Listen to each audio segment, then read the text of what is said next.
I'll probably go for that one there. But see, We'll make it work.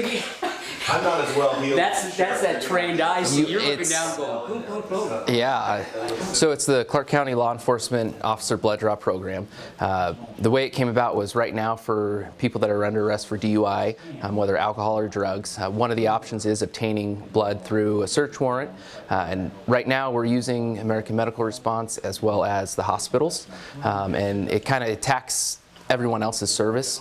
So we know that through other states and also some other law enforcement agencies in Clark County that they've been doing blood draws as law enforcement officers for several years. So it's nothing new that we're inventing. We're just taking the programs from other places, putting them into our county to make everything a little bit more efficient, chain of custody for evidence, getting the evidence, the blood evidence in a quicker manner, and trying to alleviate the necessity for taking an ambulance out of service to do something that law enforcement can do. So it can be performed both in the blood draw room here at CCSO West Precinct or Washougal Police Department. It can also be done roadside, just similar to how AMR would come out to roadside, and we could do it in the back of a police car where they can sit down and they're out of the elements. Same thing as the room, but we've got a kit that mimics the room that we could take with us and pretty much do it anywhere. We do a breath test, which it's very accurate. It's something that we use throughout the state. We've used it for several years. The blood draw is actually more accurate in terms of blood alcohol level as well as drugs. The breath test doesn't detect any drugs such as marijuana, methamphetamines, or like CNS depressants such as heroin. Most other agencies are all using phlebotomy trained officers where they go, they do a phlebotomy specific course, and then they're able to draw blood.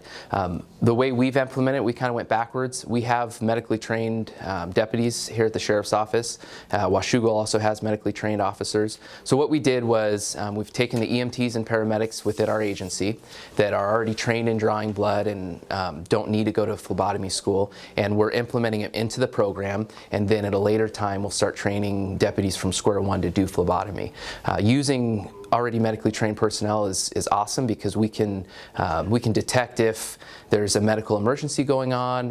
If something occurs during the blood draw, we have that advanced scope of practice above a phlebotomist that we can intervene, get them the correct care, and recognize other things that might have otherwise been missed.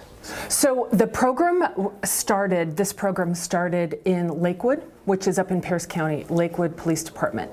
Ryan Preston, Deputy Preston, came to me and mentioned that he wanted to try this. So along with Sergeant Schoening, and who also works for the Clark County Sheriff's Office, we started applying. The Washington Traffic Safety Commission gave us initial funding for the equipment, and then we got a second round of funding to sort of get the program going. I think this program, this opportunity, the Clark County Sheriff's Office is stepping forward and taking up a resource and taking advantage of that and ensuring that officers have the tools they need to keep us safe. And I think that that's full circle. The more we invest in the tools they need, the safer they can keep us by doing their job successfully.